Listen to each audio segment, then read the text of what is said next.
Well, CBN News has launched a brand new channel on YouTube, and it's dedicated to sports. For years, we've been covering what we see from a faith angle on display from prominent sports figures, which is always great to see.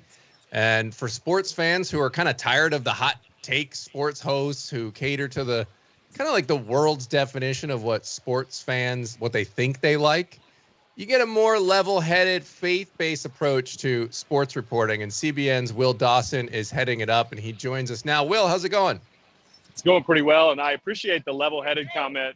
That's not what everybody says about me. So, Dan, thank you so much for being part of that. No, but we're here in Omaha, Nebraska, where one of the greatest sporting events, I think, if you're a sports aficionado at all, you get 8 of the best teams in college baseball right here, slugging it out to become College World Series champion. It takes place over 10 days. It's an amazing event. People from all over come, and this year it's no different. Yeah, it looks like great weather out there too, Will. And just so, I don't know if anybody caught that, I want to make sure we get it here. YouTube.com/CBN Sports. Make sure you bookmark it, get the notifications and all that, Will. They're doing great stuff over there. And so we'll dive into, because I know you're seeing there's some great faith angles, some really big Christians here at the event that you're at. So we'll talk about that in just a minute. I want to dive into that. But let's start with a couple other big sports stories that are happening around the world right now. And let's start with the NBA Finals, Will. And I feel a little bad that I should almost recuse myself from this conversation as a lifelong Celtics fan who are on the verge of a potential sweep here of the Dallas Mavericks. But Game 4 is tonight. What have you seen from this series so far? Well, coming into it, I know that you can speak to this as well. Everyone thought the Celtics, no way, they've had it too easy all the way through the playoffs. They're not the team this year. Then you have a team like Dallas, who is a 5 seed coming through. They make it to the NBA Finals, and they think this is going to be a really good series. But that wasn't the case. I emailed you last week, and I was like, let's get together next Friday before the College World Series, and we're going to be talking about a Celtics sweep. I mean, they really have been dominant. Kristaps Porzingis is a guy that stepped in Game 2. He's out now. Jaylen Brown, the star Jaylen Brown, Jason Tatum has been incredible. I mean, your whole team, when I say your whole team, I truly mean that. Al Horford, I mean, from top to bottom, the Celtics have just been great this year. Are they one of those teams that you can look at in the future and look back and say this was a dynasty? I don't think so, but you probably have a different view on that. But I think they've done everything expected of them. And will it be a sweep? I don't know. The Celtics last year were down 3-0. And it's not something that you want to do is overlook Game 4, because it takes 4 games to win the trophy. But they came back after being down 3-0 and pushed to Game 7. It's very rarely happened, I think 4 times in the history of the NBA Finals. And if history is any indicator, the Celtics are going to be hoisting that trophy once again in their illustrious program. Yeah, no, you're right. And I think to your point about the dynasty or that sort of look on this team, I mean, my take on that is that I think regardless, I mean, looks like they'll probably finish this thing off. And when they do, I think it'll take another title or 2 before you start talking and comparing them to maybe those Warriors teams from a few years ago that rattled off a few and looked essentially invincible, especially once they picked up Durant. So I think time will tell on that, but they certainly have the bones in place right now with Tatum and Brown heading that thing up and just great pieces all around. If they can keep this team or most of it together, they're going to be dangerous for some time now. But to your point on, like, these closeout games are tough. And so one of the things the Celtics have going for them is Joe Mazzulla, their coach, who kind of was just a no-name assistant coach that nobody knew of. And then when their old coach, Ime Udoka, got suspended and then basically fired for what they never really disclosed, just said team violations, he got kind of thrown into this role, and he's done a great job. But he's a guy that's been outspoken about his faith. And he kind of went viral. And Will, you guys had this on the sports page over there on the CBN Sports channel. And I want to play this clip, Crutch, if we can, of how Mazzulla was asked about race, essentially a race type question. And then here's how he responded. It went viral. Let's take a look. Hey, Joe, Ben School, Yahoo Sports. For the first time since 1975, this is the NBA Finals where you have 2 black head coaches. Given the plight sometimes of black head coaches in the NBA, do you think this is a significant moment? Do you take pride in this? How do you view this, or do you not see it at all? I wonder how many of those have been Christian coaches.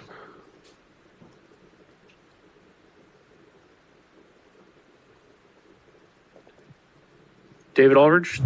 He essentially was asked about, hey, how do you feel about being, black head coach, going against another black head coach? And he said, I wonder how many of those have been Christian coaches. And then the silence just sits there, and he lets it drop. It's just incredible clip there from Joe Mazzulla. But he's not shy about his faith, is he? He's not at all. No, he's somebody who has been outspoken for a long time, and a guy that came from West Virginia when he played college basketball. He was a workhorse, a guy that just would get after it and work hard, put his head down and just go after it. But yeah, what a great guy. Joe Mazzulla, CBN Sports will be looking to talk to CBN or to Joe Mazzulla, because that is exactly what we do at CBN Sports. We ask those questions. We're in the press conference and we say, hey, coach, I know that faith is very important to you. Would you be glad to talk about it?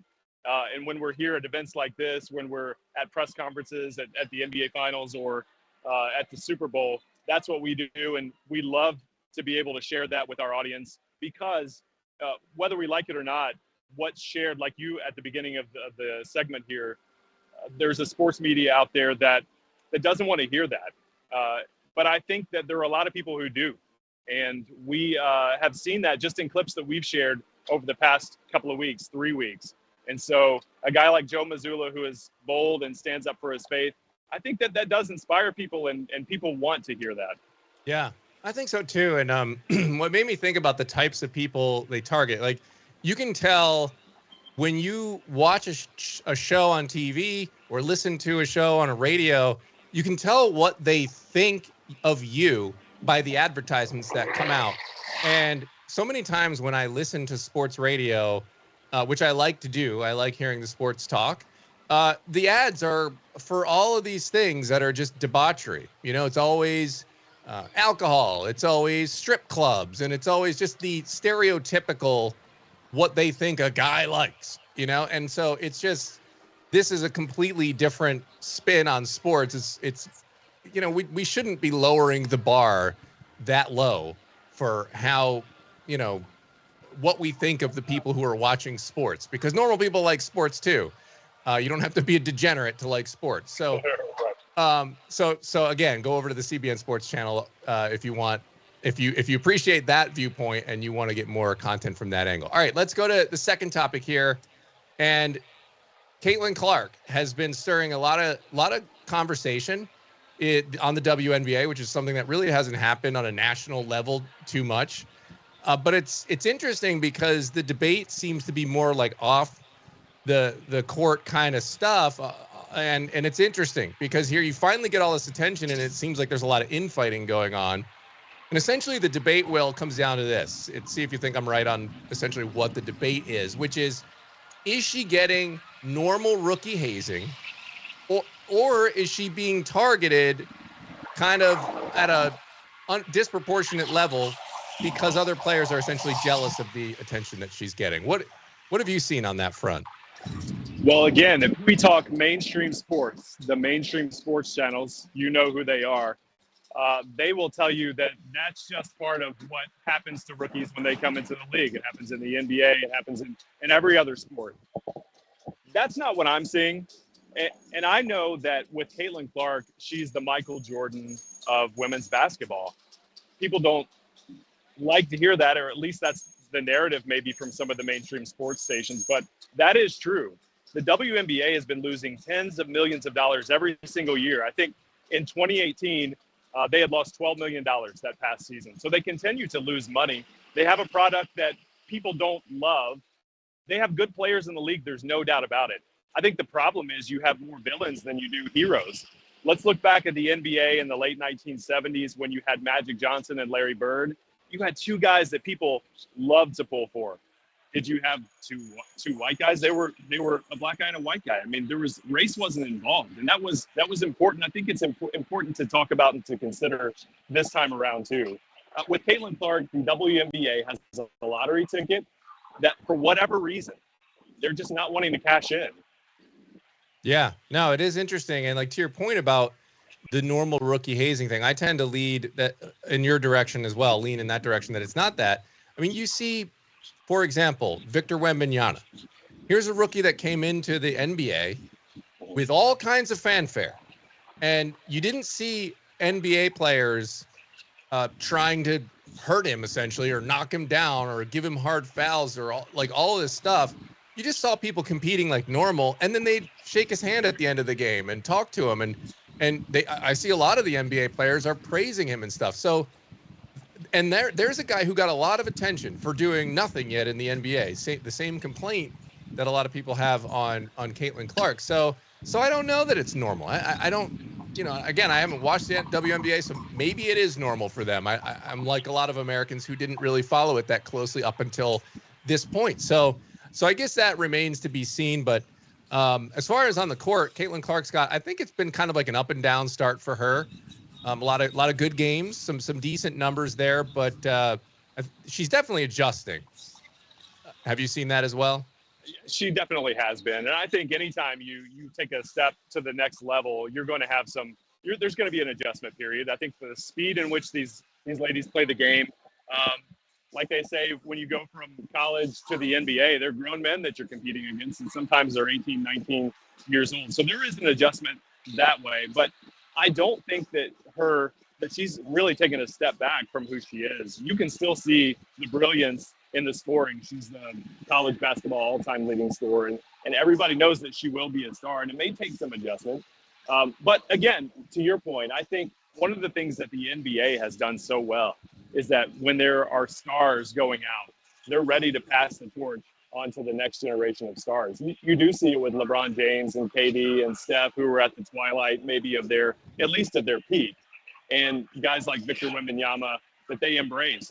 Shaquille O'Neal, there was a video of him embracing Victor Wembanyama. It's very different than what's happening with Caitlin Clark. And we didn't even talk about the Olympic snub. Yeah, that was interesting as well. It's like kind of like, do you want eyeballs or not? Like whether you like the reason people are watching or not, or why not just take advantage of that? It seems like a no-brainer, but like you said, they're kind of fumbling the ball at the 1 yard line there. All right, go ahead. Respond to that. I was just gonna say as far as sending her to the Olympics, of course, this Olympic team is looking for the 8th consecutive gold medal, which is unprecedented. So they've got a recipe for success. But honestly, I'm going to give you two old sayings, right? If a tree falls in the forest, does it even fall? Nobody knows about it. And then the other thing is a rising tide raises all ships. So send Caitlin Clark. If she's sitting on the bench and people are upset about her playing time, who cares? At least people are watching. And then you have a marketable players that now are coming back to the WNBA, as long as they're not villains. But unfortunately, it's more Joker and Batman than it is Superman and Batman. Yeah.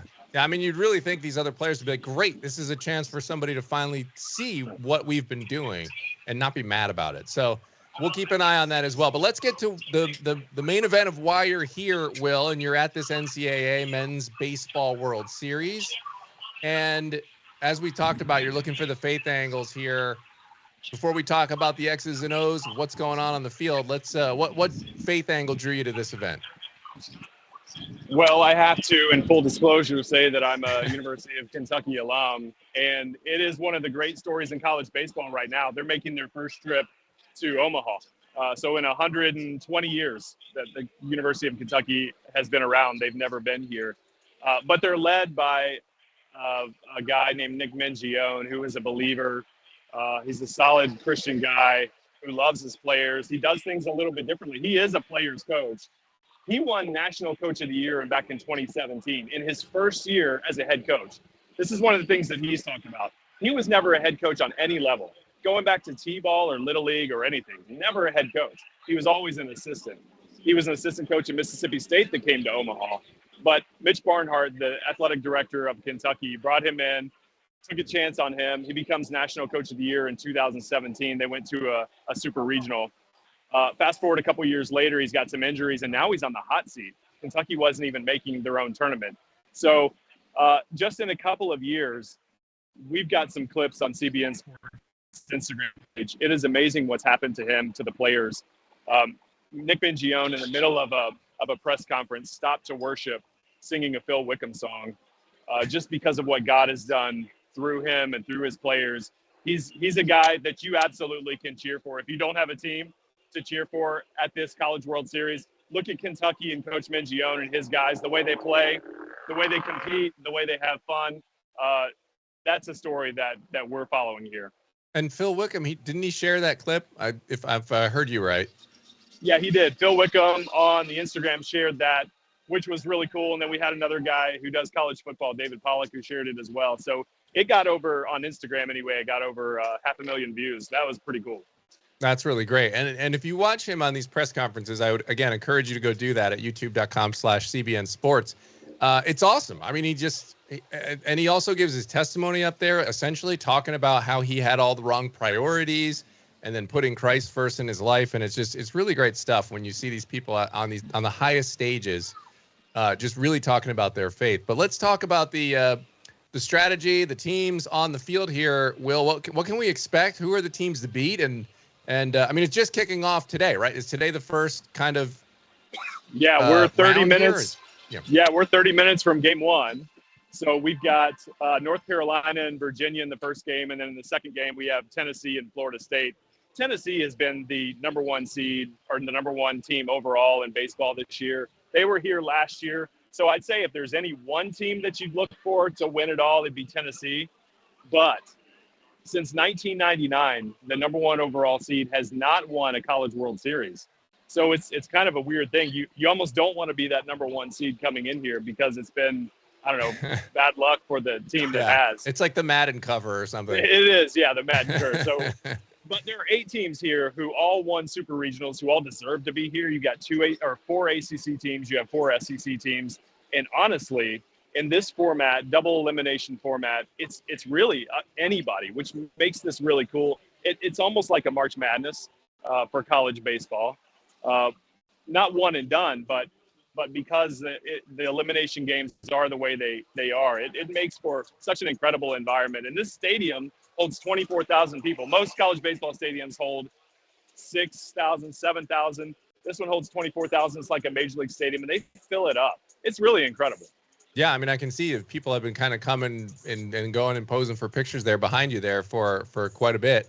So great. Well, I look forward to hearing and seeing more of your reports from there in Omaha at the College World Series. And again, you can check that out over at our all new CBN Sports page. It's youtube.com/CBN Sports. A lot of great uplifting content there from the sports world. Will Dawson joining us, and he heads that up. So Will, I appreciate the update. Look forward to talking again soon. Dan, it's always great to talk to you. And I know I say for you, go Celtics, right? Yes, sir. Let's get it done. I don't want to stress this thing out. I don't want to be the first team out of 156 tries to blow this thing. So let's get it done sooner than later. Great talking to you. All right, Will, take care.